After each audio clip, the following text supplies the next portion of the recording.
Gostaria que você também aplaudisse ao Senhor pela vida dos servos de Deus, pastor Marco Feliciano, amém? E que Deus continue te abençoando.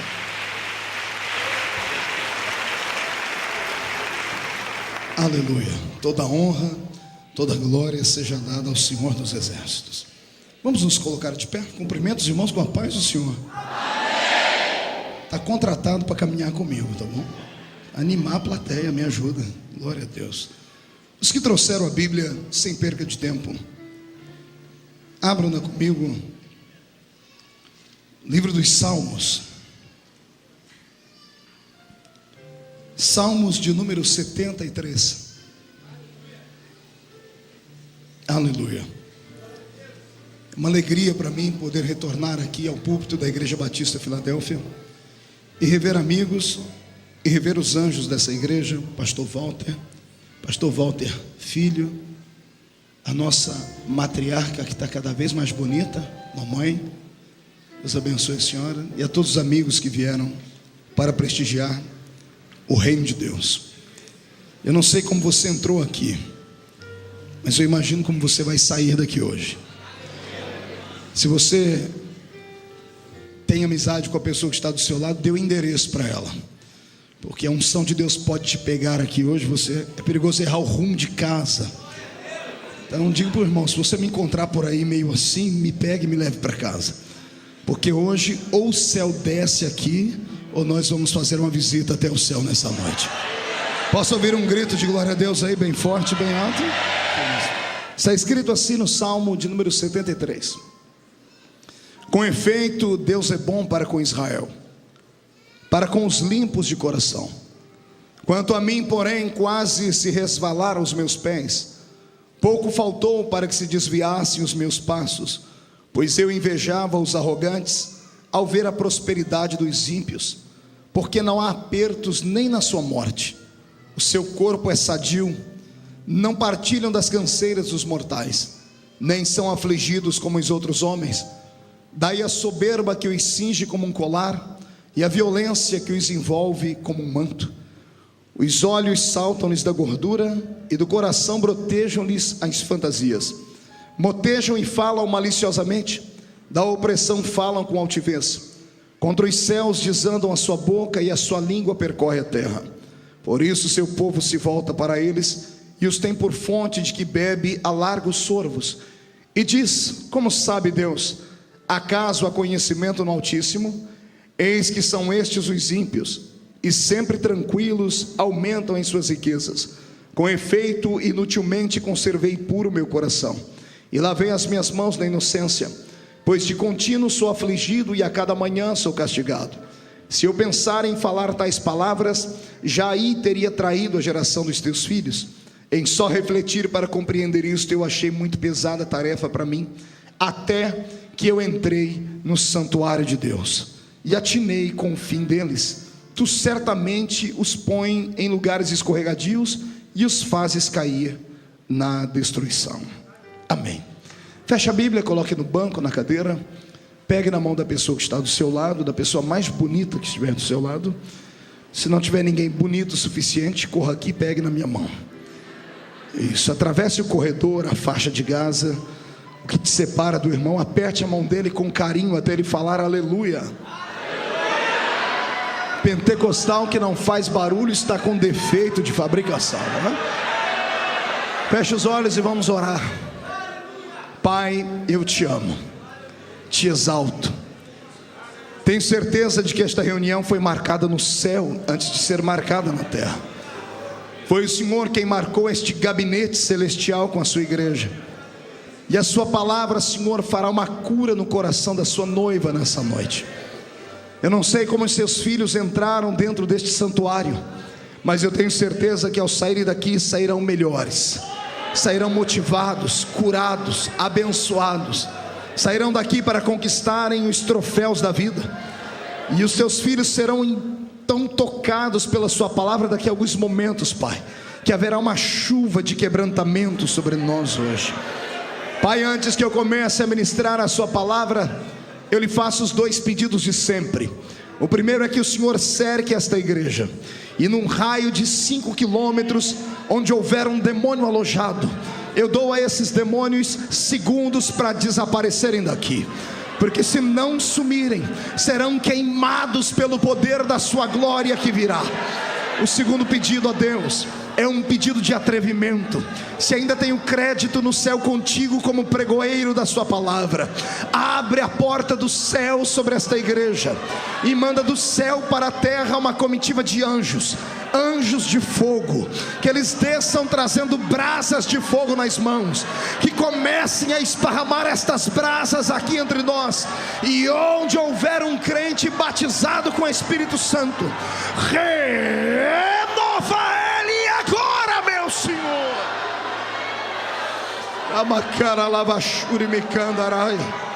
Fala conosco, inunda o nosso coração. Tu não precisas do homem para nada, tu és onipotente. Mostra a sua onipotência hoje, em nome de Jesus. Amém, amém e amém. Antes de se sentar, levante um dedo de profeta para cima comigo.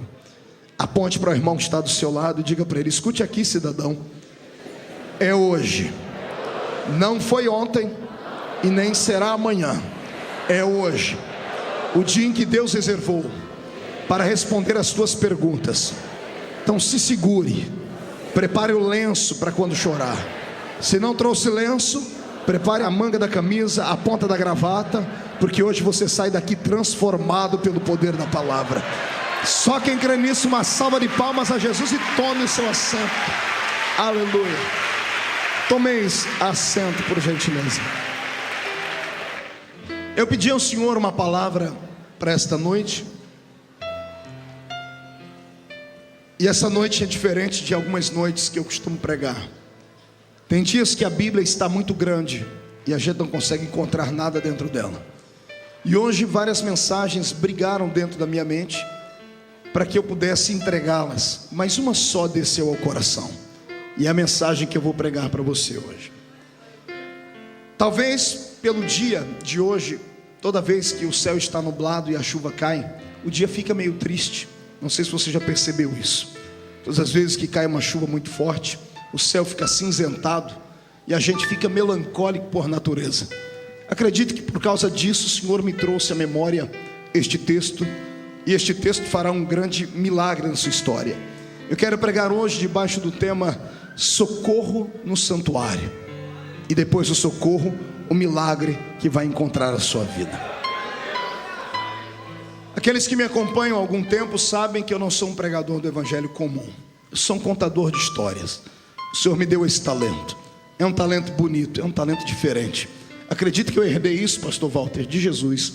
Jesus era um grande contador de história. As suas parábolas envolviam o coração do povo, e até as crianças paravam para ouvi-lo.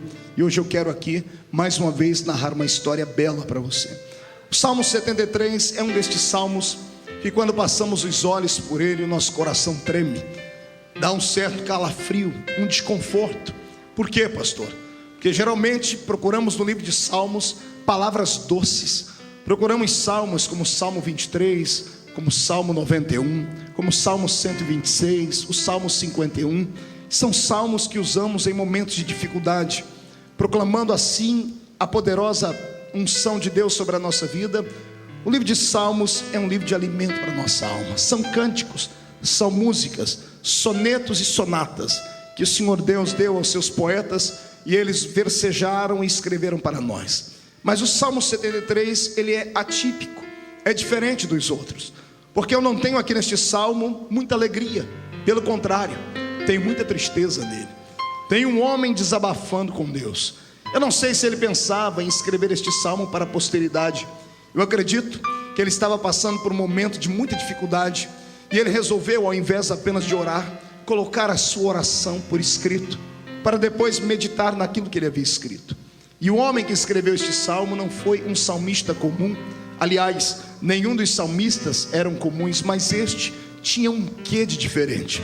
Ele tinha dentro de si a mesma unção que tinha o maior de todos os salmistas, que era o rei Davi.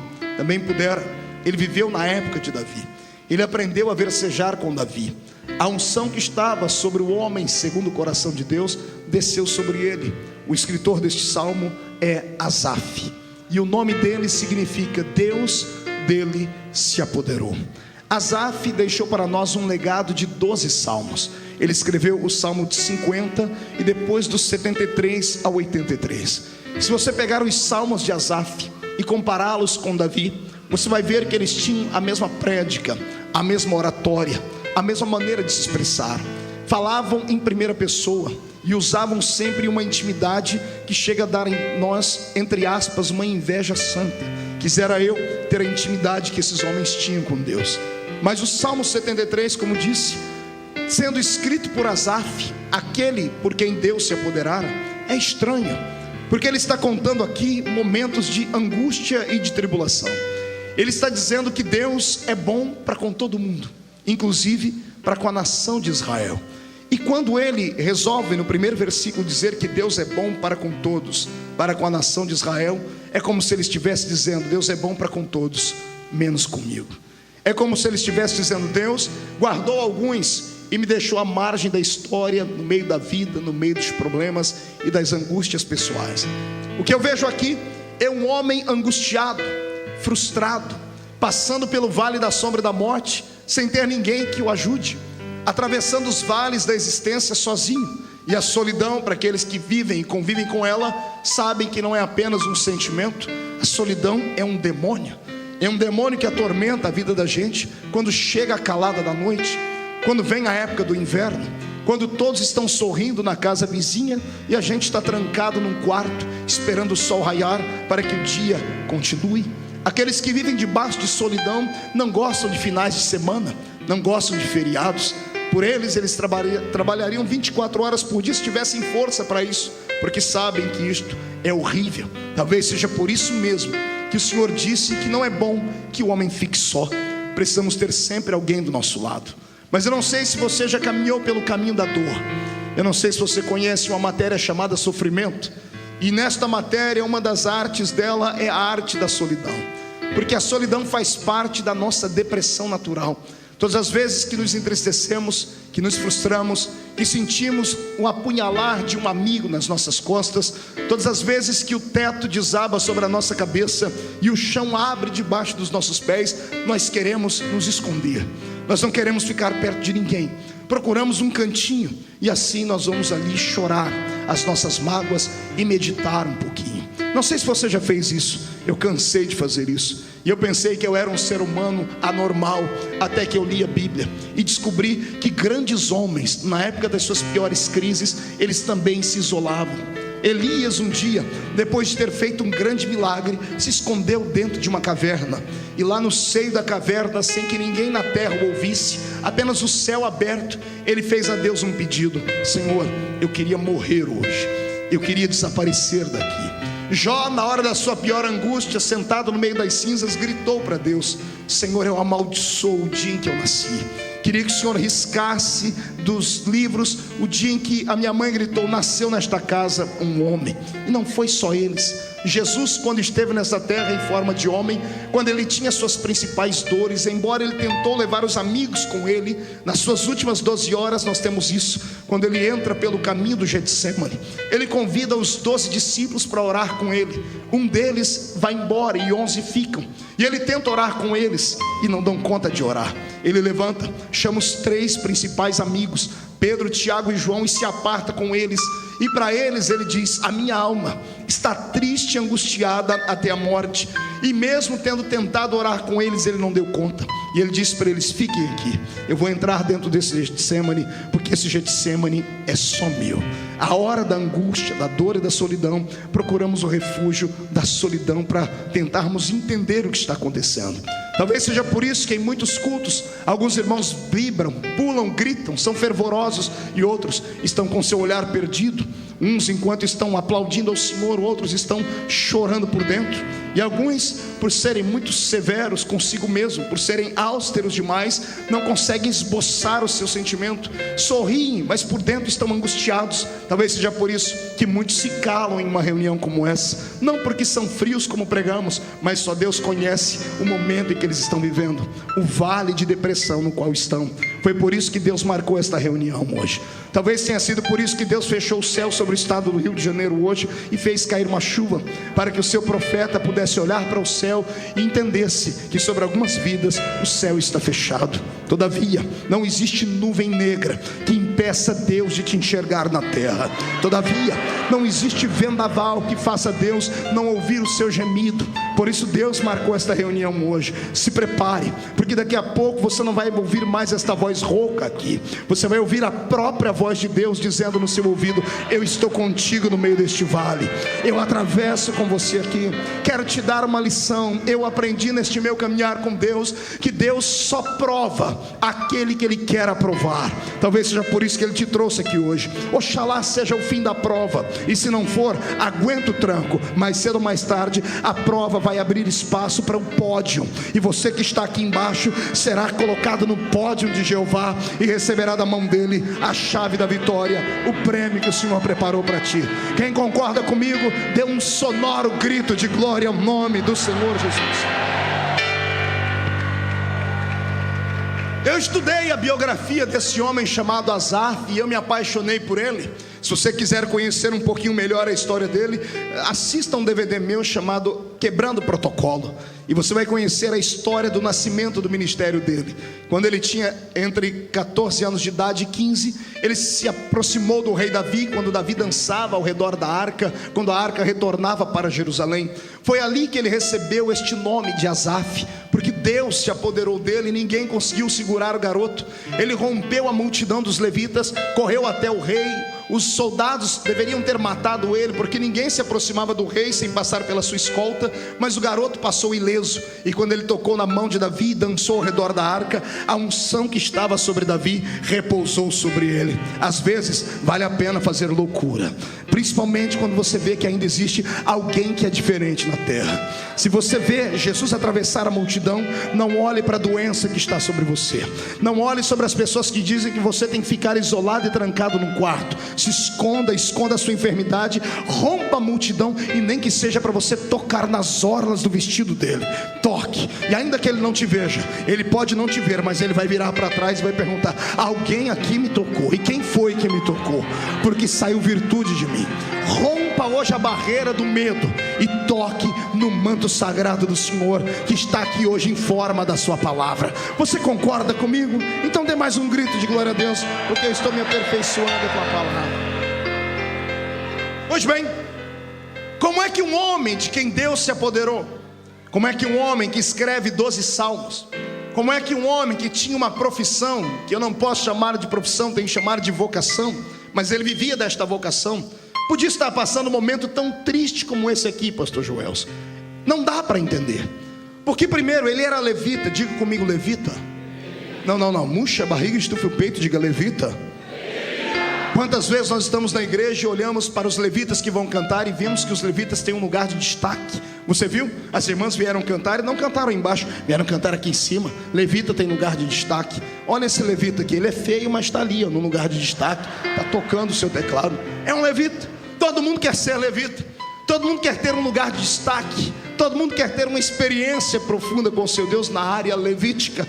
E descobrindo a Bíblia, eu descobri que levita não é só aquele que canta. Levita é aquele que consagrou a sua vida ao Senhor. Então eu estou pregando nessa noite para uma geração de levitas. Levitas que são desafinados como eu, é verdade. E quando abre a boca para cantar, os vizinhos tapam o ouvido. Mas ainda bem que nós temos o Espírito Santo, e é Ele quem intercede por nós com gemidos inexprimíveis. Ele afina a nossa voz, e quando chega diante do Senhor, Deus olha para a gente e pensa que a gente é um rouxinol. Por isso que o Senhor escuta a sua voz de taquara rachada e ainda derrama sobre você um bálsamo de alegria. É por isso que eu te convido hoje a ser um levita do Senhor. Alguns são levitas porque cantam, mas se você estudar a unção dos levitas, você vai descobrir que o levita, ele tinha no mínimo 4 funções. Ele podia ser o sacerdote, o sumo sacerdote, o escriba, ou aquele que tangia os instrumentos. O levita se destacava em várias áreas. Levita, na verdade, era aqueles que nasceram da tribo de Levi, e foram os levitas que, pelo que eu estudei na Bíblia Sagrada, conquistaram o coração de Deus de uma maneira diferente. Quando o faraó disse que todos os meninos hebreus deveriam morrer, as 11 tribos de Israel mais fortes simplesmente se isolaram. Ninguém casava e nem dava-se em casamento mais. Mas a minha Bíblia diz no livro de Êxodo, no capítulo 2, que veio um homem da tribo de Levi e desposou uma moça da tribo de Levi. Casaram-se e não tiveram só um filho, porque Faraó falou que se tivesse um filho homem, ele iria morrer. Eles tiveram 2 filhos homem e uma filha mulher. Eu estou falando de Joquebede e Anrão, pais de Moisés, Arão e Miriam. Quando o Faraó não queria que nascesse um menino, nasceu quase que um super menino, porque o garoto que nasceu tinha tanta intimidade com Deus, que até conselhos para Deus ele dava. Deus olhou para a terra um dia e disse: Moisés, eu vou matar todo mundo que está embaixo. E Moisés entrou na frente e disse: se eu fosse o Senhor, eu não faria isso, porque o que vão dizer as nações? Que o Senhor é um Deus impaciente, que o Senhor orou, criou Israel e não deu conta de segurar e quer matar. Deus coçou a cabeça, olhou e disse: você tem razão, então fale para o povo que ninguém morre, manda eles marcharem, porque a vitória está com eles. Foi a tribo de Levi quem teve coragem, porque levita é corajoso por natureza. É por isso que quando eu prego só para levitas. É claro que no nosso meio nós temos alguns rubenitas, nós temos gente de toda a tribo aqui. A tribo de Israel era composta de 12 tribos. Eu descobri a 13ª. A 13ª tribo é a tribulação. O que tem de crente que pertence a essa tribo, dê uma olhadinha para a cara do seu irmão e vê se ele é dessa tribo aí. Pastor, como é que eu detecto ele? Se ele tiver com o nariz comprido, me olhando torto e desdenhando, é um crente da tribulação. Agora, se for um crente da tribo de Levi, ele já não vê a hora de eu dar umas rajadas de graça aqui, para ele entrar no reteté de Jesus desse ambiente aqui. Quem é da tribo de Levi, dá um grito de vitória! Oh, glória! Como eu disse, a tribo de Levi é uma tribo de corajosos. É tribo de quem? Não ouvi direito. Tribo do quê? Desculpe, eu estou com um problema no meu ouvido. Tribo do quê? Quem é da tribo de Levi aqui? Levante a mão de coragem para cima, chacoalhe ela. Chacoalhe a mão, coloque no ombro de quem está do seu lado. Tem que ter coragem. Ainda que a pessoa esteja com a cara de delegado de justiça, coloque a mão no ombro dele e agarre o ombro dele. Chacoalhe ele até ele ficar irritado agora. Diga para ele: tem que ser da tribo de Levita. Se for da tribo dos levitas, você é corajoso. E quem é corajoso, traz a glória de Deus para a terra. Quem concorda comigo, adore ao Senhor.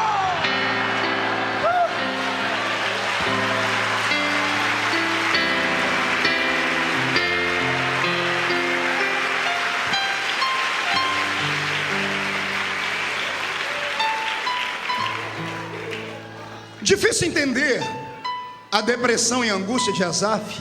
Ela era a história dos levitas, porque ele era um levita. Olha o que eu li na Bíblia, Números 18 e 20, não precisa ler, eu leio para você. Disse também o Senhor a Arão: na sua terra herança nenhuma terás, e no meio deles nenhuma porção terás, porque eu, Arão, eu Senhor, eu sou a tua porção e a tua herança no meio dos filhos de Israel. Você entendeu aqui? A princípio da tristeza, o Senhor está dizendo assim: Arão, todas as tribos vão ter herança, todas as tribos vão ter o seu presente, mas vocês que são levitas não vão ter herança nenhuma na terra. E antes que todo mundo fique jururu e triste, o Senhor diz: sabe por que vocês não vão ter herança na terra? Porque eu, Senhor, eu sou a sua herança. Eu sou a sua herança. Aqui Deus estava dizendo a ele: eu garanto a sua comida, eu garanto a sua bebida, eu garanto a sombra sobre a sua cabeça, eu garanto a casa sobre a sua existência, eu garanto a fortaleza. Os inimigos não tocam em você, os inimigos não têm poder contra a sua vida. Eu darei a vocês o seu quinhão, eu darei a vocês o galardão. Ai, Jesus, isso vai enchendo o peito, porque eu me lembro que sou levita. Assim como você tem que entender que você também é levita. Você pode não ter a herança que o mundo tem, você pode não ter um carro importado, nem uma casa nova, mas o Senhor manda dizer: eu sou a sua herança, levita. Eu te dou aquilo que você precisa, eu te dou o seu sustento e coisas mais. Lendo essas promessas, entendendo que Asaf era um escritor que herdou a unção de Davi, que tinha tanto, eu questionei: Deus, por que ele está tão triste aqui? Ele está dizendo que o Senhor é bom para todo mundo, menos para ele. E pior não é isso, ele diz que os pés dele quase se resvalaram. Usando o texto normal, o pé dele quase se desviou. Desviou do que, pastor? Dos caminhos do Senhor. Detalhe, ele não é um adolescente, não é um garoto de 18 anos de idade. Neste dia aqui, ele tinha quase 70 anos de idade. Como é que um ancião, alguém que experimentou Deus de todas as formas, no final da sua vida, com toda a experiência, tem coragem de escrever um salmo como esse?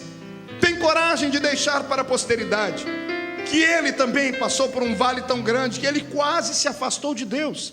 Se ele, com quase 70 anos, que tinha e pertencia à folha de pagamento de Deus, que tinha tudo para ser um homem feliz, estava triste, eu não sou ninguém para lhe acusar. Eu tenho que tentar entender o que você passa. Talvez seja por isso que muitos na igreja não conseguem sobreviver, porque alguns que não conhecem vale, não conhecem tristeza, olham para os demais e querem julgar, querem entender por que a pessoa passa por tanta angústia e não consegue firmar os seus passos. Eu quero que você, a partir de hoje, nunca mais acuse ninguém. Se você puder colocar o seu ombro debaixo de alguém, faça isso. Se você puder ter uma palavra de motivação, faça isso, porque nós não somos robôs, não fomos feitos todos iguais. Cada um de nós tem a sua identidade própria, cada um de nós tem a sua identidade e a sua individualidade.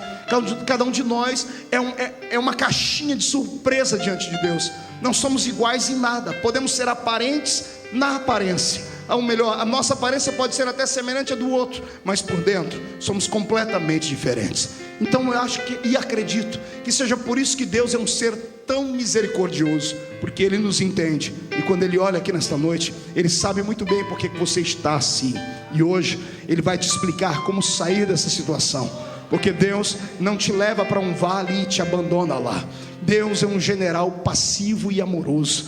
É diferente desse exército que nós temos na terra, porque o nosso exército chamado igreja na terra, quando vê alguém doente, caído e cambaleando, nós queremos abandonar a pessoa no meio do caminho, ou dar um tiro de misericórdia e matar a pessoa. É isso que fazemos, mas Deus não. Ele é um general que quando vê um dos seus soldados feridos, ele volta e coloca no ombro esse soldado ferido e carrega ele para uma estalagem para ser curado.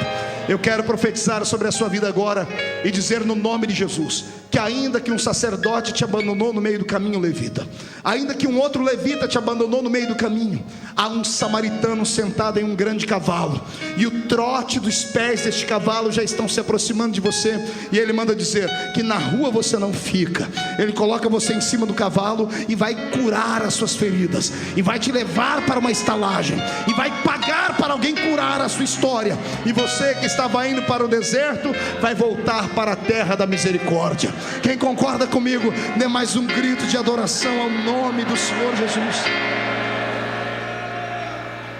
Foi depois de tantas perguntas como essas que eu aqui lancei, que eu entendi porque é que esse homem estava passando por esse momento de dificuldade. E eu entendi que Deus não chama super-homens para sua casa, Deus não chama mulheres maravilha para sua casa, Deus não tem super-heróis humanos. Deus tem seres humanos que são feitos da mesma matéria. Eu sou feito da mesma matéria que você. Fui fabricado com o mesmo barro, o mesmo pó. Eu não tenho uma estrela na testa, não sou melhor e nem maior do que ninguém. Às vezes as pessoas, quando olham para um pregador, para um cantor, pensam que ele é um super-homem. Só Deus sabe das minhas agruras e as minhas angústias, porque eu também passo por vales. A diferença talvez entre eu e você é essa: quando eu passo, eu sei aonde vou e sei a quem recorrer. Eu entro no meu quarto, tranco a porta atrás de mim, dobro o meu joelho e fico à sombra da cruz, esperando que o vento passe. Quando o vento passa, aí você se levanta de novo e dá a volta por cima. A diferença entre eu e você é essa: você passa pelo vale e quer ficar de pé, e o vento vai te arrastar para fora. Quando o vento vier, dobre o seu joelho, faça como o bambu, se incline, porque depois que o vento passar, você estará de pé de novo, em nome de Jesus Cristo. Mas foi agora que eu entendi tudo. Asaf estava passando por um problema pessoal. Ele tinha uma crise dentro do seu próprio coração. Ele estava vivendo um momento de angústia. E como foi que eu descobri isso? Nas entrelinhas, nas deixas da sua história. Ele está dizendo que o ímpio, de quem ele passou a ter inveja, não tem aperto nem na morte. Pergunte para o seu irmão: o que significa isso? Não ter aperto nem na morte. O que significa isso? Você não passar nem por angústias e dores na hora da morte. Asaf está se comparando ao ímpio que não teme a Deus, que não serve a Deus. E ele está dizendo: o ímpio tem uma vida melhor do que a minha. E às vezes nós fazemos esse julgamento também. Não é assim que fazemos? É assim que acontece conosco. Às vezes nós olhamos para uma pessoa, olhamos para outra, nosso vizinho, gente que trabalha conosco, e falamos: poxa, aquele ímpio ganha o mesmo salário que eu. E o que ele ganha? Ele tem uma vida melhor do que a minha, ele consegue um carro melhor do que o meu, ele faz festa todo final de semana. Eu trabalho na mesma empresa, ganho o mesmo que ele ganha e mal consigo manter a minha família. Às vezes nós olhamos para a pessoa que está do nosso lado e sabemos que ele é um bicheiro, é um drogado, é um drogalito, e falamos: poxa, eu estou na igreja e a vida dele parece ser melhor e maior do que a nossa. Às vezes somos colocados neste vale, e é Deus testando a nossa fé, para vermos se nós entendemos o verdadeiro segredo da riqueza. Eu estava hoje numa lanchonete conversando com uma irmã, e dizia a ela o segredo da riqueza, porque ela comentava conosco e dizia: olha, fazem 14 anos que o meu marido foi embora, eu criei a minha filha sozinha, eu trabalho quase 19 horas por dia, mas sou uma pessoa tão plena, tão feliz, que eu amo Jesus acima de qualquer coisa e de nada tenho falta. E ela disse que as pessoas não entendem isso. Aí eu expliquei a ela, eu disse: amada, é porque a senhora conheceu o segredo da riqueza. A maior riqueza não é aquela que o dinheiro pode comprar. A maior riqueza chama-se paz. A paz que excede todo o entendimento. A paz que excede todo o entendimento só Jesus pode dar. Ela não vem da horizontal, ela vem da vertical. É um dia que Jesus te convence de que Ele é maior que a doença, é maior do que o problema, é maior do que a crise financeira, é maior do que os vales. Quando você descobre isso em Jesus, não tem vale que você não consiga atravessar. Eu quero que hoje você entenda que o maior tesouro do mundo está sentado dentro do seu coração em um trono, e Ele não quer sair daí. É Jesus de Nazaré. Se nós passássemos a buscar mais a palavra, entenderíamos os milagres. A Bíblia diz assim a princípio: buscai primeiro o reino de... Não entendi, o reino de... E as demais coisas serão acrescentadas. O nosso problema é exatamente esse. Usamos esse versículo contrário. Buscamos primeiro as demais coisas e depois o reino de Deus. Queremos primeiro o segredo com o dinheiro, o segredo com o profissionalismo, e depois o reino de Deus. Inverta essa situação. Quebre esta soma matemática errada na sua vida e passe a buscar o reino de Deus. Encha as botijas. Entre dentro deste culto e não fique aqui apenas assistindo a reunião. Toque o coração de Deus com o seu olhar, toque o coração de Deus com a sua voz. Faça alguma coisa para que Deus te enxerga aqui no meio dessa multidão, para que Ele te enxergue, e então Ele dará a você algo que você ainda não recebeu. E aí você vai desfrutar aquilo que essa irmã sente, aquilo que outros crentes que você conhece sentem. Tem gente que não dá para entender. A gente olha para ele, só tem chinela havaiana para vestir, a roupa é rasgada, é rota, mora numa tapera velha e tem só 2 dentes na boca, o zagueiro e o atacante. Mas entra dentro da igreja numa felicidade, numa alegria. Eles não sabem falar a língua portuguesa direito. Você vai chamar eles e dizer: vamos ler aqui na parábola de Jesus, no livro de Êxodo, ou no livro do profeta Albuquerque, que eu conheço muita gente analfabeta assim. Mas há uma alegria tão grande dentro deles, que eles têm fé para saltar muralhas. Sabe o que é isso? A maior riqueza do mundo está dentro do coração deles. É Jesus de Nazaré. Para eles tanto faz como fez. Se eles estão desempregados, eles estão dizendo: Deus está me provando para eu ir para a oração. Se estão empregados, o Senhor me deu emprego para eu dizimar na sua casa. Se estão doentes, estão dizendo: Deus quer fazer um milagre e quer que o nome dele seja glorificado, porque ele é Jeová Rafá. Se estão com saúde, eles dizem: eu não fico doente, porque Jesus levou sobre si todas as minhas enfermidades. Se eles têm tudo, eles dizem: nada me separa do amor de Cristo. E se estão em falta, dizem: nem a profundidade me separará do amor de Cristo. É por isso que a maior riqueza chama-se Jesus. Eu queria que você fizesse um teste agora. Olhe nos olhos do seu irmão, convida ele e veja se você consegue enxergar um brilho de Cristo dentro dos olhos dele. A gente consegue perceber quem é feliz só de olhar nos olhos dele. Os olhos brilham, os olhos cintilam. A pessoa é romântica, ela é poética, ela não vê dificuldades onde só existe dificuldades. Ela sempre pensa que há uma forma de escapar. É o grande problema entre o otimista e o pessimista. Os dois olham para o mesmo copo. O copo está pela metade de água e o otimista está dizendo: olha, este copo está quase cheio. Vem o pessimista e diz: não, ele está quase vazio. É uma questão de ótica. Eu quero que você, a partir de hoje, pare de falar para os outros o tamanho do seu problema. Está na hora de você falar para os seus problemas o tamanho do seu Deus, da autoridade que ele Ele te deu. Está na hora de você desfrutar deste grande milagre. E quem concorda comigo, faz um barulho tão grande para os vizinhos todos entenderem que mesmo com chuva, nós adoramos ao Senhor.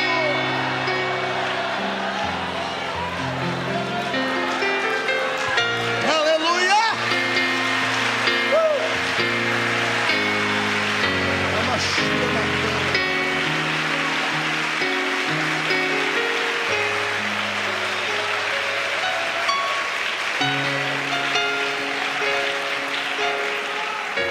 A fortaleza de um homem, o reino de um homem é a sua casa, é a sua família.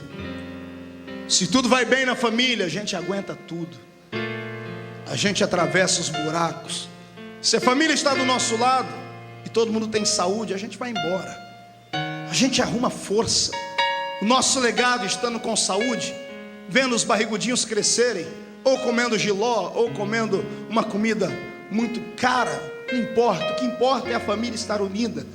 Mas quando a família é atingida, aí esmorece o guarda da casa. Foi isso que aconteceu com Asaf. Ele tinha chamada, e a chamada do profeta da casa, do levita da casa era forte. Mas e a sua família? E a sua família que não tinha a mesma chamada dele? Embora fizesse parte da história do seu ministério, a família não tinha a mesma responsabilidade do que ele, de ir ao templo, de consagrar ou de fazer isso ou aquilo. Era apenas a extensão da vida dele. E a história diz que Asaf, no dia da inauguração do templo de Salomão, com 60 e poucos anos de idade, quase 70, quando terminou aquele culto, do lado de fora do templo, todas as pessoas cumprimentando o rei Salomão, cumprimentando a gama de homens importantes que ali estavam, as pessoas pegando na mão do maestro da grande música da inauguração do templo, dizendo: olha, nós nunca vimos nada igual. Você regia o santuário, você regia os músicos, e a glória de Deus inundou a casa, ao ponto dos sacerdotes não conseguirem ficar em pé. Que música foi essa? Que salmo foi esse? E aí imagina as pessoas dando os parabéns, dizendo: olha, parabéns Asaf, nós nunca vimos alguém com uma unção tão grande, com uma unção tão forte. E foi aqui que começou tudo a acontecer para que ele entrasse em depressão. Foi Jesus quem nos ensinou isso. O problema é que nós não aprendemos. Todas as vezes que Jesus tinha uma grande vitória, todas as vezes que ele vinha de uma grande empreitada evangelística, todas as vezes que um grande milagre acontecia, ele não ia comemorar em churrasco, ele não ia para festas, ele se isolava para orar, porque era natural que a depressão viesse na sequência. Não sei se você já parou para pensar nisso. Elias acabou de matar 850 profetas, 450 de Baal e 400 de Azera. Ele estava com o sangue dos profetas na mão. Ele orou, e uma oração de 57 palavras, 1 minuto e poucos segundos de oração, e Deus derramou fogo sobre o altar e operou o maior milagre de todos até esse momento. E sabe o que acontece com ele? 20 minutos depois, ele está correndo e vai embora, e se esconde no meio do deserto, e vai para dentro de uma caverna e pede a morte. Por quê, pastor? Porque sempre que temos uma grande vitória, parece que o diabo nos atinge, e o diabo atinge a gente com flechas. Parece que ele olha para a gente e diz assim: você venceu agora, você ganhou uma parte da batalha, mas a guerra ainda está por vir. Parece que o diabo trama contra nós, e sempre que há uma grande vitória, se prepare em oração, haverá sempre uma grande retaliação vindo atrás. E Asaf não estava talvez preparado para isso. E quando ele fechou o templo de Salomão na inauguração, ele foi andando pelo meio da cidade, porque o templo ficava no centro da cidade, e todo mundo sabe que no centro das grandes cidades só moram os grandes ricos, os fazendeiros, os latifundiários. E quando ele foi passando pelas casas dos homens ricos, ele viu festa. Ele viu os homens saírem nos seus carros, puxados por cavalos árabes. Viu os príncipes, as princesas. Viu o próprio rei Salomão sair com a sua comitiva.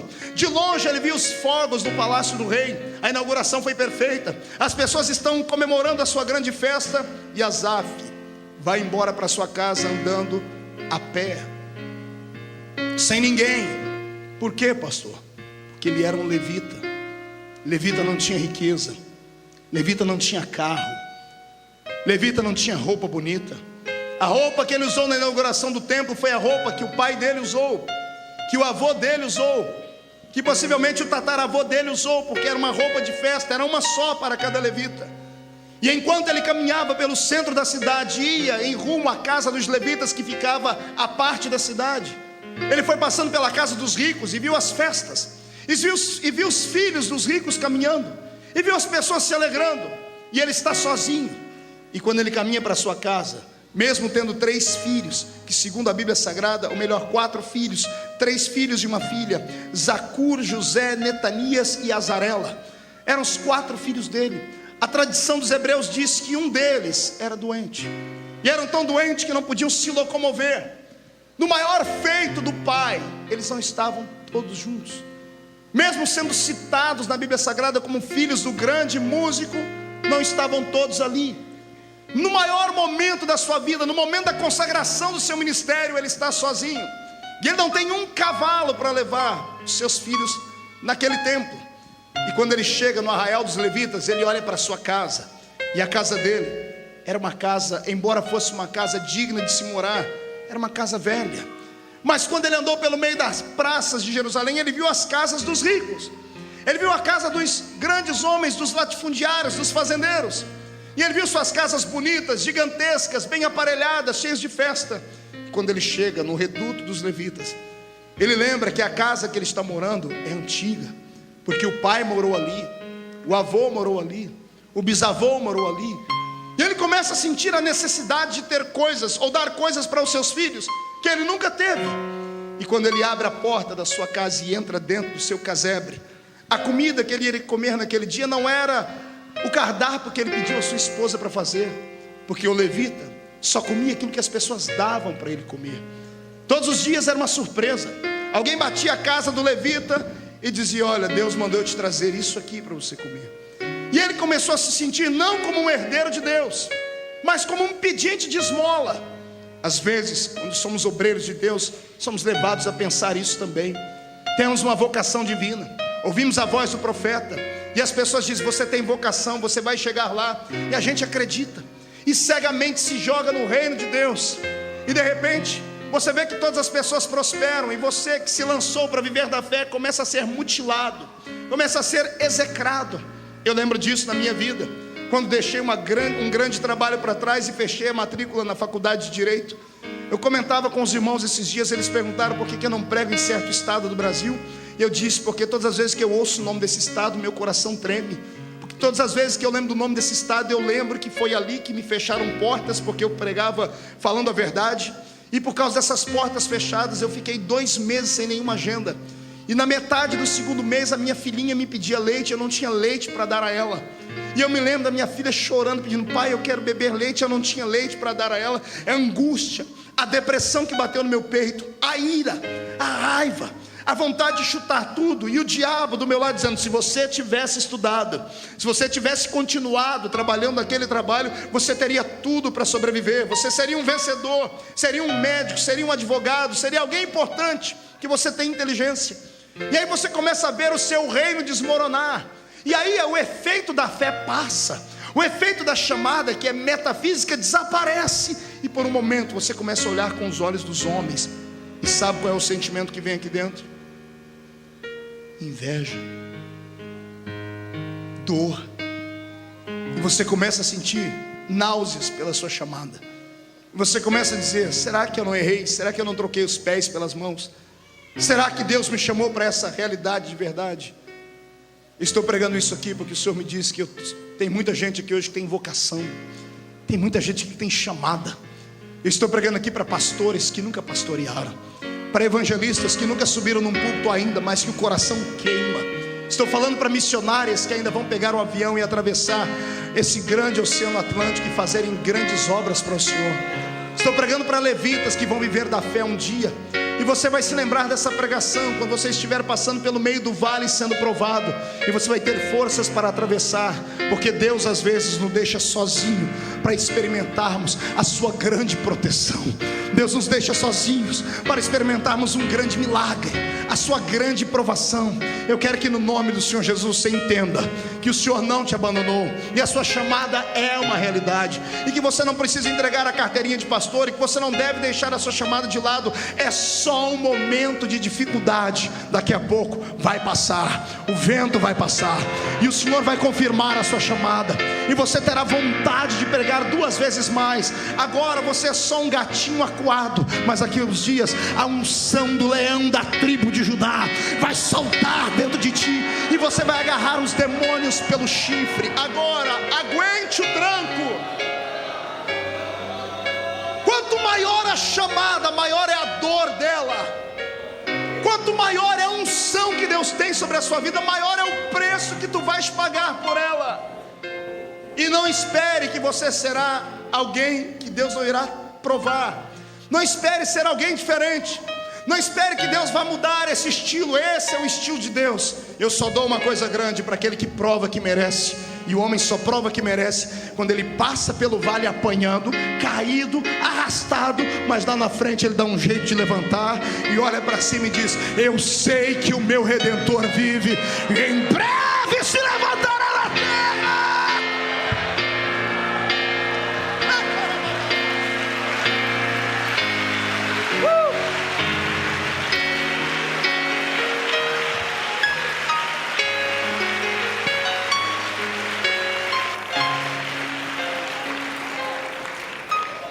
Quer entender a depressão do levita? Feche os olhos. Eu te dou a tinta e você desenha o quadro que eu vou ditando. Entre dentro da casa dele comigo. Paredes feias, de pedras, caiadas, nenhum móvel bonito, mesas de madeira, cadeiras de madeira, cuias em cima da mesa. Comida, aquilo que trouxeram, resto de mesa de gente. Atravesse a sala, entre comigo dentro do primeiro quarto e veja a esposa dele, quase 70 anos, deitada na cama, inválida. E ele acordando ela, depois da inauguração do templo, dizendo: filha, Deus desceu no templo hoje. A glória foi tão grande que os sacerdotes não conseguiram ficar de pé. Eu imagino ele dizendo aquilo que a tradição dos hebreus diz. A tradição diz que quando Deus desceu dentro do templo, todos os enfermos do lado de fora da casa foram curados. E quando ele diz isso, todos foram curados. Eu imagino ela dizendo: por que o Senhor não veio aqui e não curou a mim? Não curou o nosso filho que está no outro quarto ali, inválido? E eu imagino a dúvida batendo dentro da mente do grande profeta de Deus, agora do levita. E ele começa a dizer: o ímpio não tem aperto em nenhum momento da sua vida, mas a minha vida é por demais sofrida. Não tem aperto nem na morte, porque o rico tem dinheiro para comprar grandes volumes de terra, e até para comprar um caixão mais bonito ele pode. E a mim, que nem dinheiro para comprar uma urna para minha família tenho. Todos eram sepultados no mesmo buraco. Quando ele morresse, seria sepultado no buraco onde o pai dele foi sepultado, onde o avô dele foi sepultado, porque levita não podia ter nada. E ele está dizendo: não há aperto na sua morte. Como é que você se sentiria? Levante a cabeça. Eu era garoto, tinha os meus 15 anos de idade, e tinha uma irmã na minha cidade, a irmã Sebastiana, nunca vou esquecê-la. Uma mulher pequenina, simples, cheia de Deus, mãe de 14 filhos, se não me falha a memória, 14 filhos, todos afastados do caminho do Senhor na época, com exceção de 2, e um deles era meu amigo de infância, o Enoque, nome de profeta. E a gente chegava na casa da irmã Sebastiana e todos os dias ela colocava sempre uma sopa para a gente comer. Sempre ela tinha uma palavra de ânimo para a gente. Mas o fim da vida daquela mulher foi triste demais. Ela contraiu uma doença, um câncer. Mas não era um câncer na carne, era um câncer no corpo inteiro. Era um câncer que apodreceu ela da ponta dos dedos do pé à cabeça. Na última semana de vida dela, fui eu e o Enoque ao hospital visitá-la. Quando o Enoque entrou no quarto e viu a mãe respirando com dificuldade, ele saiu chorando. E eu fiquei ali. Para não acordá-la, eu estendi minha mão sobre ela e comecei a orar. Eu era um garoto. E enquanto eu balbuciava palavras, ela abriu os olhos e disse: Marquinho. E eu abri o olho e disse: irmã Sebastiana. Ela deu um sorriso meio amarelado e disse: que bom que você veio. Ela disse: cadê o Enoque? Eu disse: está lá fora. Eu não disse que ele estava chorando, porque ela iria chorar junto. E ela disse: o que você veio fazer? Eu disse: eu vim aqui orar pela senhora, vim aqui pedir para Deus lhe dar força. E antes que eu falasse mais alguma coisa, ela parou a minha palavra e começou a dizer: você está firme com Jesus? Você sabe que o céu está próximo, né?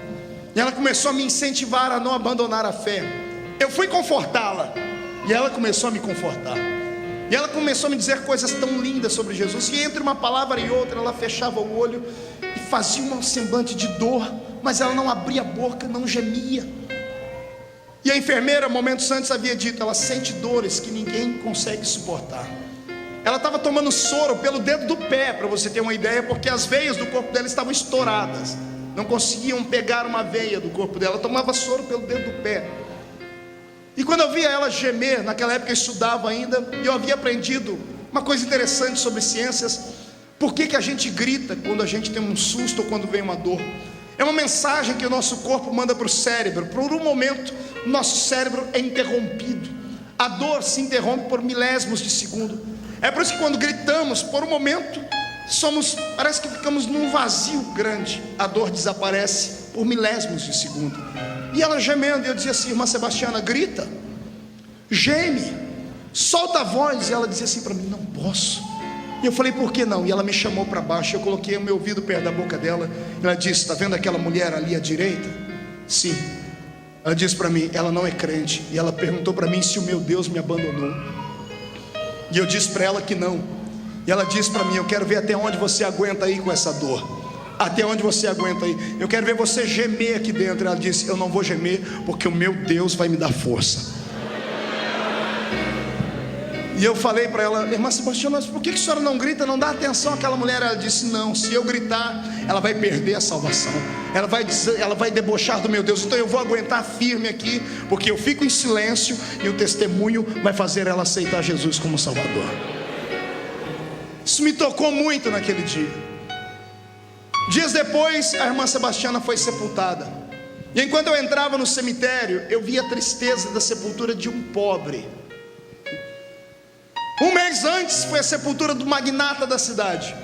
2 helicópteros sobrevoavam o cemitério soltando rosas, carros importados, e o presidente da república foi na minha cidadezinha, porque era um dos maiores alcooleiros de todo o Brasil. Um homem tinha quase 5 usinas açucareiras, mais de 20 mil funcionários, carros importados, helicópteros por cima, aquela pompa. E agora veio o enterro da irmã Sebastiana. Meia dúzia de velhinhas no círculo de oração, eu com Enoque, a família, um caixãozinho mais ralé que tinha, uma cova aberta no meio da terra. E quando o caixão vai descendo, o círculo de oração se reuniu para cantar um hino para ela, de despedida. Enoque chorando muito. Quando terminou aquilo, eu fui subindo com ele por uma ruazinha do cemitério, e lá encostado numa parede está o coveiro. E o coveiro, escorado na pá, me chamou e disse: vem cá, moço, quem é que morreu aí? Eu disse: a dona Sebastiana. Ele disse: ela é muito importante. Eu disse: por quê? Porque eu nunca vi um enterro tão bonito. Eu disse: mas beleza do que o senhor viu? Ora, o senhor não viu? Quando entrou esse grupo de gente, atrás entrou um grupo de homens de branco, com cap. Ela é da marinha. O pai dela é da marinha. O marido dela está na marinha. Os filhos dela são marinheiros.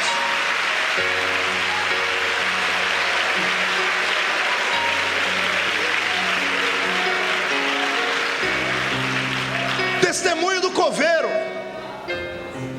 O coveiro disse que viu um batalhão de homens entrando fardados, com espadas levantadas. E quando o círculo de oração reuniu ao redor da tumba para cantar, eles reuniram ao redor e cantaram uma música. Ele disse que ele nunca ouviu uma música tão linda. Aí eu saí dali e entendi. Falei: Senhor, o ímpio parece que na morte não tem aperto, mas quem não tem aperto é o crente. Porque na verdade ela não estava mais ali, ela já havia sido escoltada até o céu pelos poderosos anjos. É por isso que a maior riqueza que podemos ter não está no nosso bolso, está dentro da nossa alma. Eu quero que você hoje não se sinta rejeitado, nem se sinta abandonado por Deus. Pelo contrário, são momentos de luta que todos nós passamos. E vou lhe dizer mais: se você está sofrendo, sempre terá alguém sofrendo mais do que você. Agora reaja. Não deixe o sofrimento tirar Deus da sua frente. Não deixe o sofrimento fazer um milagre desaparecer. Em nome de Jesus, encontre o poder de Deus no meio da dor. Encontre o coração de Deus no meio da angústia. Quem acha que isso é verdade, dê um grito de glória. forte aí.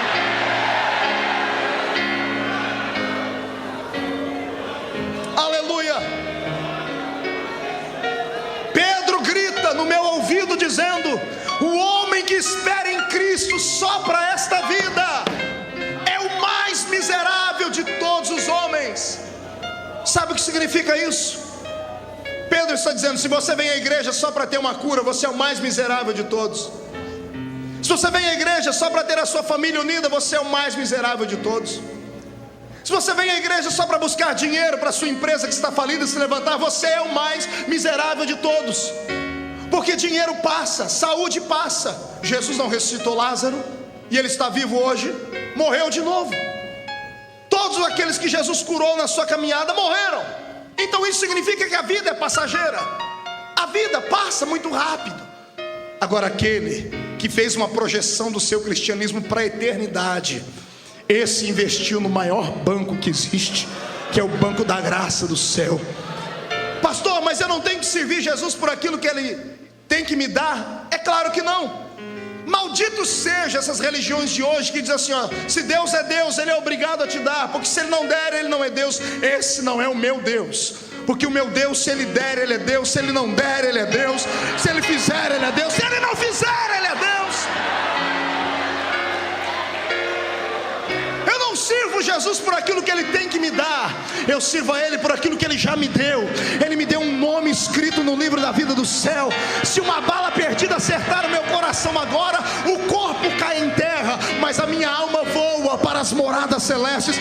Esta não é a última morada do crente. Esta terra é só de passagem. Quem acredita e tem fé para dizer que isso é verdade, levante as suas mãos para o céu e adore.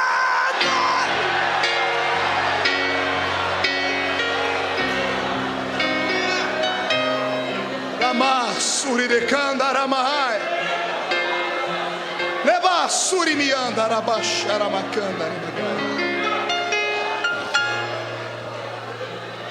Se você está de pé ainda, é porque você não foi testado o suficiente. Aguente, porque antes de você tombar em terra, Ele se levanta e te dá o troféu da vitória. Eu creio nisso. Você crê nisso? Não conheço um homem de Deus, uma mulher de Deus que não traga no seu corpo as marcas da dor, do sofrimento. Uma vez eu estava com um grande amigo, pastor Gedielson Rodrigues, irmão do cantor Caleb, muito conhecido nas Assembleias de Deus. E ele me contou uma história que eu fiquei penalizado. Ele me disse que quando era pastor lá no norte do nosso país, lá pela ilha de Marajó, ele saiu um belo dia de manhã para ir em uma das ilhotas que haviam ao redor, para dar a santa ceia a alguns irmãos que não tinham condições de ir à igreja. E ele estando orando dentro da casa, aquelas palafitas na beira do grande rio, enquanto ele orava, ele escutou um barulho de água se movimentando. Ele terminou a oração e correu para ver o que era. O filho mais novo dele escorregou e caiu dentro do rio, o rio Marajó. O rio Marajó, suas águas são turvas e violentas.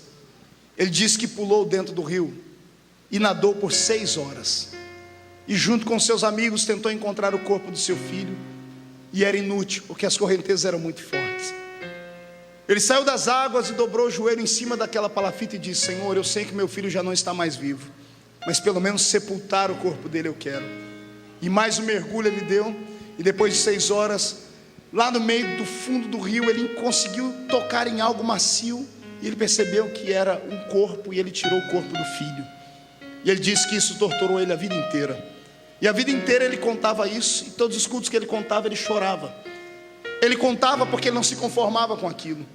Ele disse que um dia, contando uma palavra como essa lá no alto do Amazonas, um missionário sentou com ele e disse assim: Pastor Gedielson, Deus me mandou contar a minha história.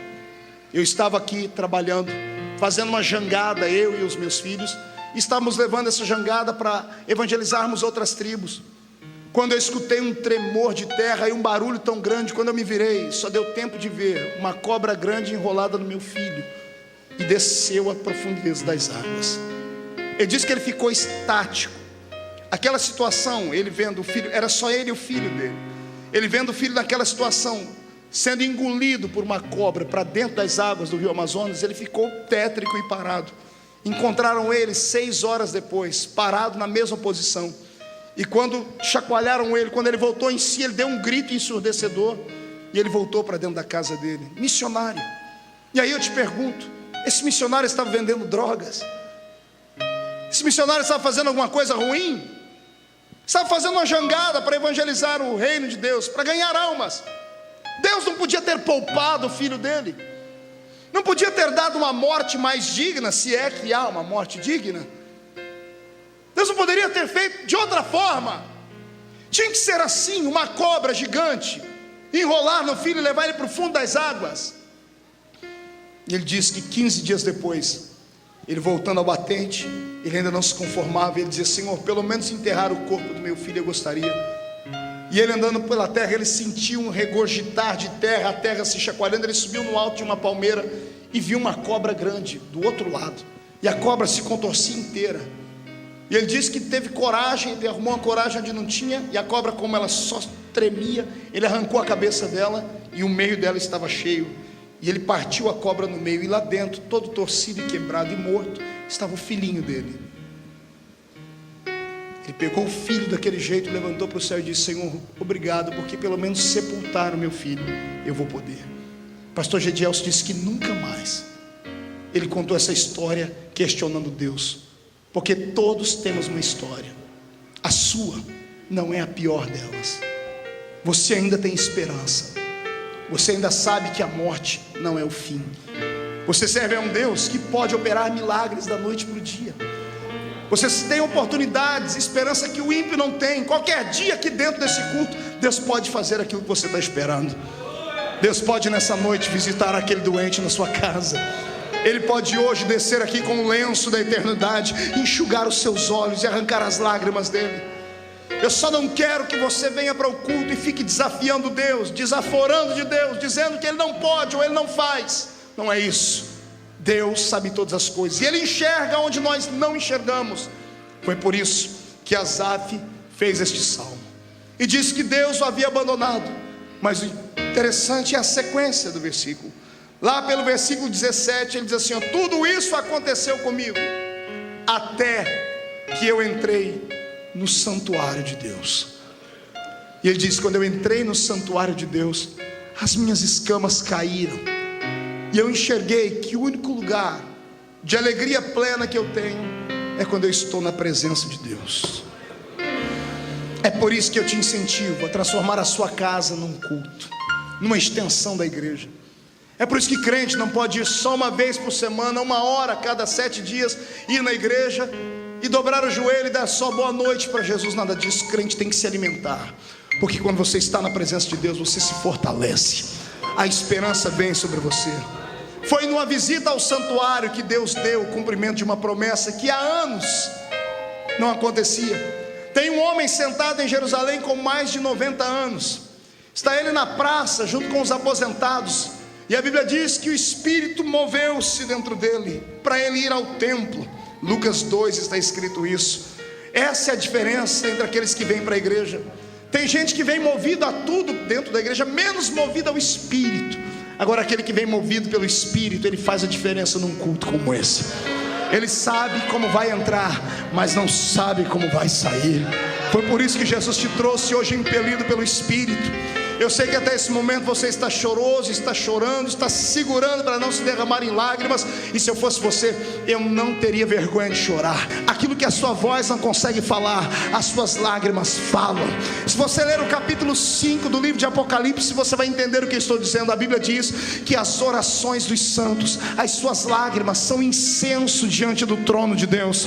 Você derrama uma lágrima aqui, o anjo pega esta lágrima e leva até o trono de Deus, e ele vai sentindo o perfume dela.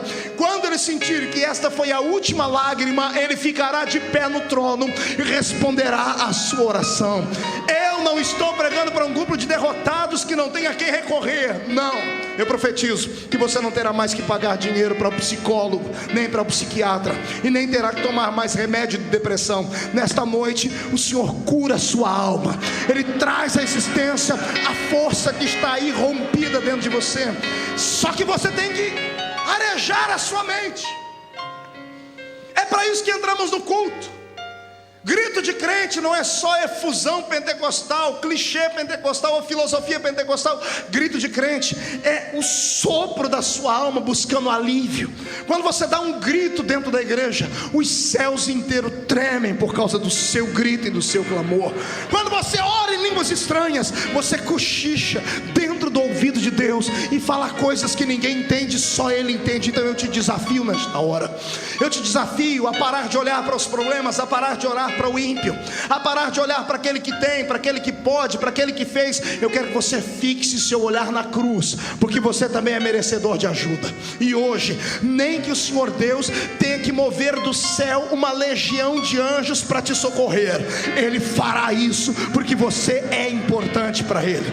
Deus não é como o homem mede você por aquilo que você tem no bolso. Se for rico tem oportunidade, se for pobre não, se for bonito é visto, se for feio não. Deus não, Deus mede você pelo tamanho da paixão que está dentro da sua alma nesta hora. Se você é como Asaf e cantou um cântico de tristeza como esse, comece a se alegrar, porque hoje você entrou no santuário de Deus, e aqui no santuário você está ouvindo a palavra, e a palavra vai te socorrer. Eu profetizo que as promessas de Deus que te foram feitas não vão morrer até que elas se cumpram na sua história. Não morre a promessa e não morre aquele que foi prometido. A enfermidade não te arrasta para a sepultura até que Deus não te dê alegria plena. Eu profetizo em nome de Jesus que o choro que está durando uma noite terminará, porque a alegria virá logo ao amanhecer. Eu profetizo em nome de Jesus que esta cara triste, feia, que está agora vestindo o seu rosto, vai dar lugar para alegria, porque você vai começar a sentir agora algo que o homem não pode te dar, que é a paz que excede todo o entendimento. Pastor, como é que eu faço para sentir esta paz? Basta fechar os olhos, colocar a depressão de lado e começar a dizer: eu sei que o meu Redentor vive, e Ele vai se levantar agora. Não me interessa se você está leproso, se você enterrou os seus filhos, se a sua mulher te abandonou, se você perdeu a riqueza. O que me interessa é que mesmo leproso, sentado nas cinzas, você pode ficar de pé, e de pé você pode gritar para o céu: o meu Redentor vive e vai se levantar, vai se levantar, vai se levantar, vai se levantar. Você crê nisso? Então murche a barriga, estufe o peito, olhe para o irmão do seu lado e diga: o meu Redentor vai se levantar. Não faça melhor, diga: o meu Redentor vai se levantar. Se você tem uma fé maior, diga: o seu vai se levantar ainda. Diga: o meu já se levantou. Já se levantou. Quem acredita que o seu Redentor se levantou, adore!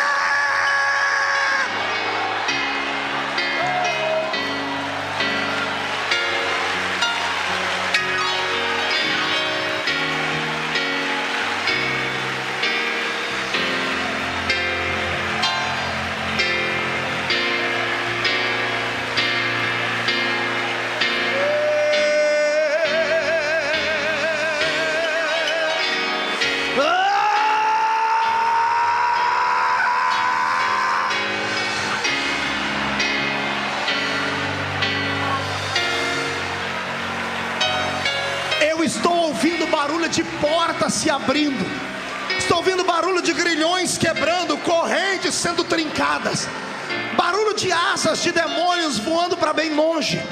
Eles que estavam te dando desespero vão ter que sair da sua frente, porque o milagre estava te esperando aqui no santuário.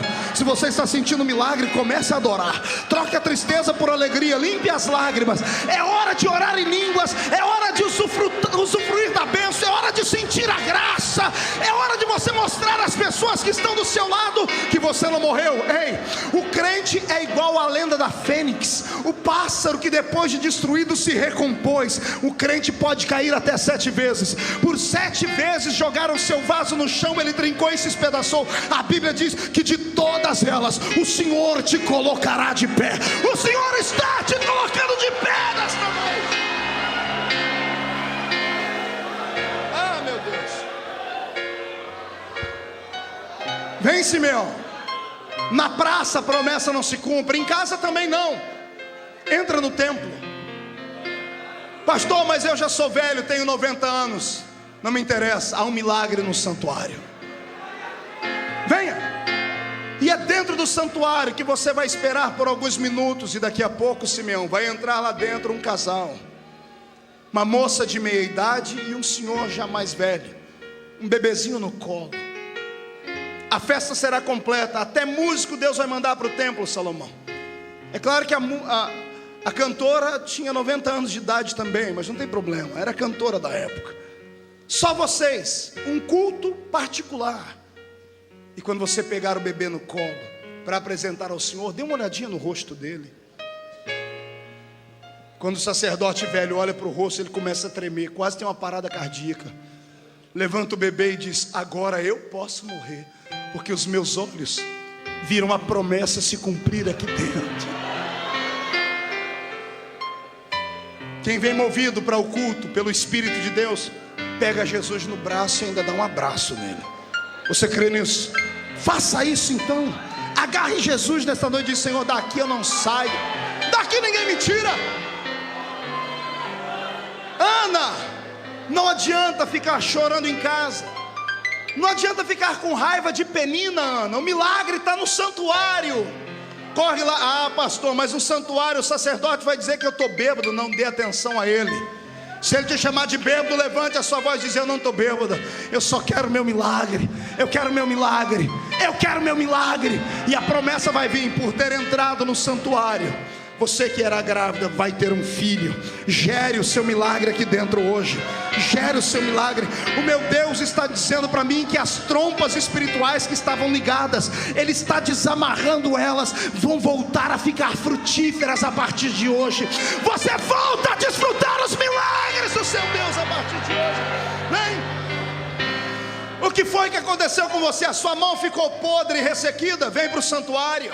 Entra no santuário e senta bem na frente. Deixa as pessoas te chamarem de aleijado. O que importa é que quando Jesus entrar no santuário e ver a sua mão ressequida, Ele vai tocar nela e vai dizer: ser curado. Alguém vai dizer: mas ele não merece porque hoje é dia de sábado. E Jesus vai tomar a frente e vai dizer: se você cuida do seu cachorro, do seu jumento, do seu boi no dia de sábado, eu cuido dos meus filhos aleijados no dia de sábado.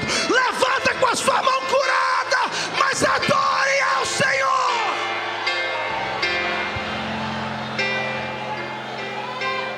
Está encurvada, mulher, está carregando um peso em cima dos seus ombros. Ah, pastor, é maldição, são demônios, não me interessa.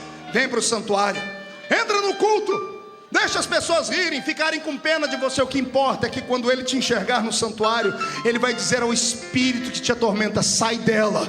E você que estava inclinada vai se levantar e adorar ao Senhor, porque há um milagre te esperando aqui dentro deste santuário.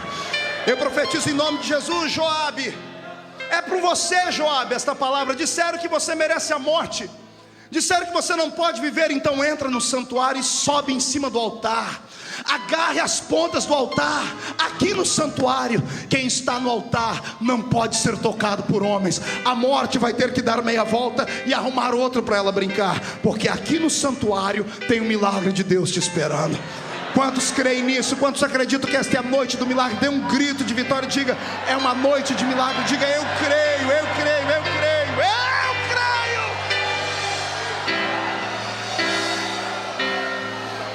Sharamanagassuri mikandarai. Incline a sua cabeça e dê valor à sua igreja. Dê valor aos cultos da sua igreja. Dê valor à pequenina casa de oração no monte. Dê valor ao seu quarto de oração, porque o milagre está mais perto de você do que você pensa. É só um momento de dor. Asaf, vai passar. Asaf, não olhe para a dor, Asaf. Olhe para o dom que Deus te deu. Só você pode trazer Deus para dentro da igreja. Não olhe para o filho enfermo. Não é maldição. Não fique perguntando quem pecou, eu, meu marido ou meu filho. Pare com isso. Creia que você é alguém especial, e Deus vai te fazer o que fez comigo. Ele pode não responder todas as perguntas, mas Ele pode te ajudar a atravessar os vales. Eu quero te convidar agora a entrar comigo na presença de Deus. Mas eu não quero que você fique só no átrio. Você é levita, sacerdote.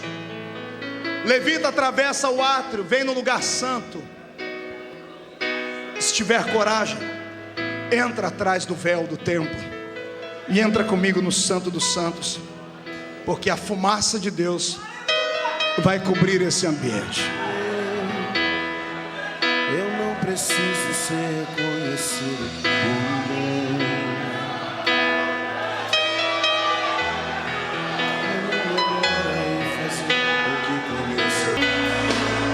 Meu Deus, eu vou pedir para os seus filhos pegarem nas mãos uns dos outros. Melhor, Pai, eu quero que eles peguem nos braços uns dos outros. Pegue no braço do seu irmão, pegue no braço da sua irmã. Pegue, traga ele perto de você, traga ela. Chega de solidão. Faça isso aí na galeria, faça isso aí no telão aí fora. Faça isso aqui no púlpito, faça isso aí, faça.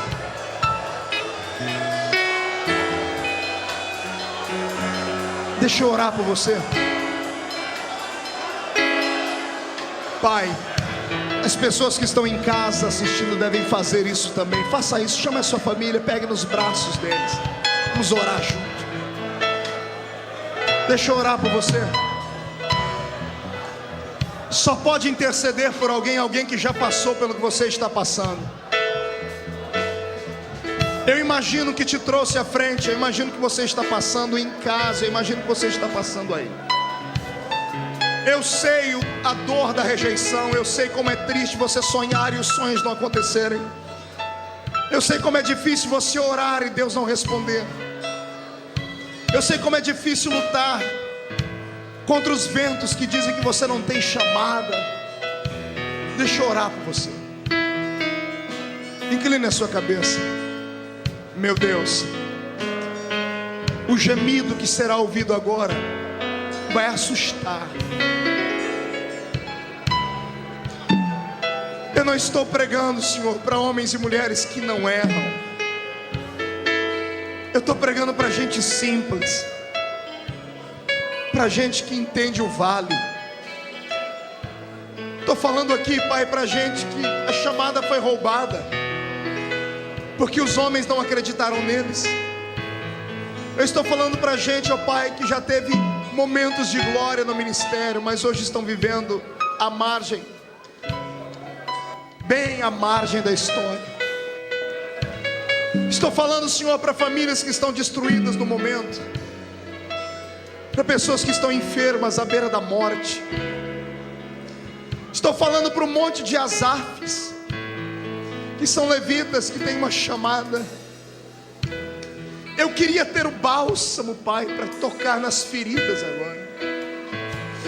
Eu queria poder, ó Pai, fazer o serviço de um pai, abraçar cada um deles. Porque tem dias na vida da gente, Pai, que a gente precisa só de um abraço.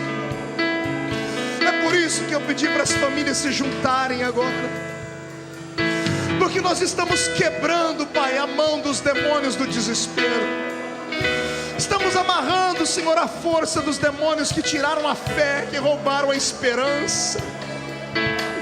E assim como Asaf saiu do vale, assim como o Senhor me tirou do vale, eu posso já ver, Pai, uma luz no fundo do túnel. Esta multidão inteira está atravessando, Pai, o mar vermelho. Esta multidão inteira está vendo as muralhas de Jericó caírem. Esta multidão inteira está sentindo, Pai, o céu gritar. Esta é a noite do milagre.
meu Deus.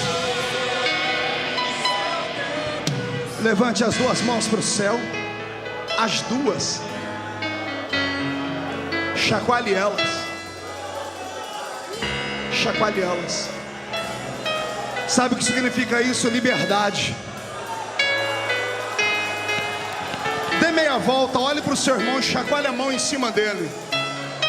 Diga para ele: eu profetizo a liberdade sobre a sua família. Diga: há um milagre no santuário. E você está levando ele para casa hoje. Pai, coloque brasas de fogo nessas mãos agora. Onde eles colocarem a mão deles, Pai, coloque a sua mão junto.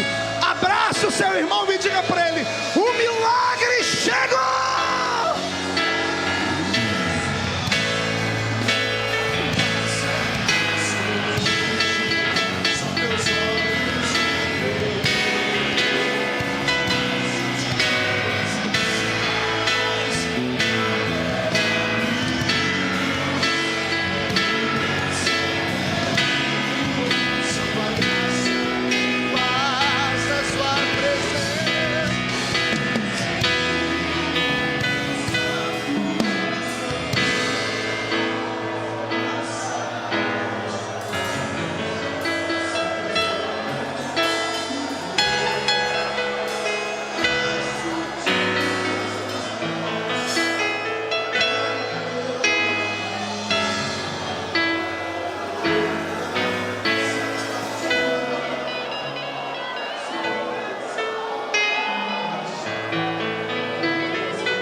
Aleluia. Mão direita bem alto, vamos terminar. Aleluia. Segure a mão direita lá em cima. Vai, Asaf. Você entrou no santuário. Abra a mão. Diga comigo em nome de Jesus: todos os demônios que destruíram a minha fé, provocaram desespero, solidão, angústia, roubaram os meus sonhos. Eu ordeno, não estou pedindo, estou ordenando para a palma da minha mão agora, já. Feche a sua mão, feche com autoridade, levante para cima.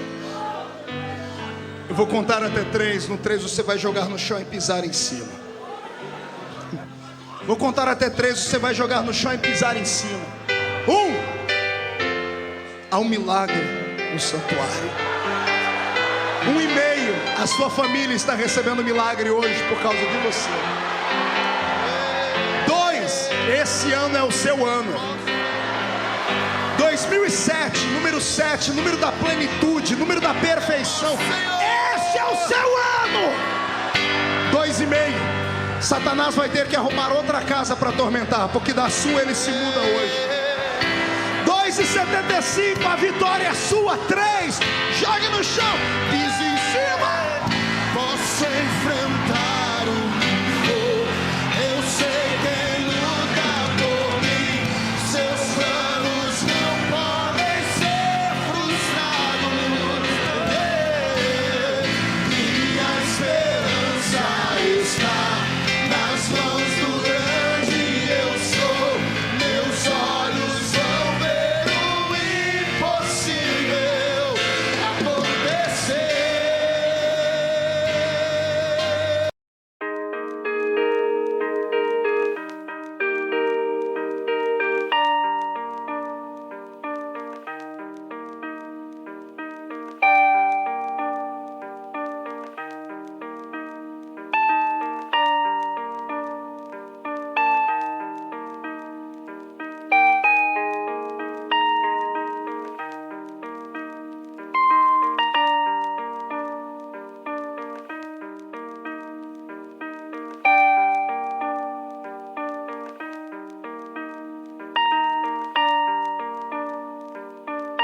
Cante.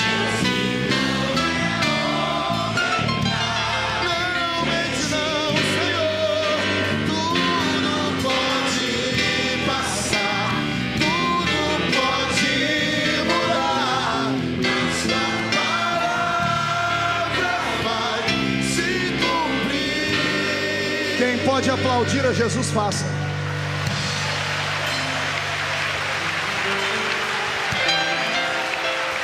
Quem pode aplaudir e gritar, faça.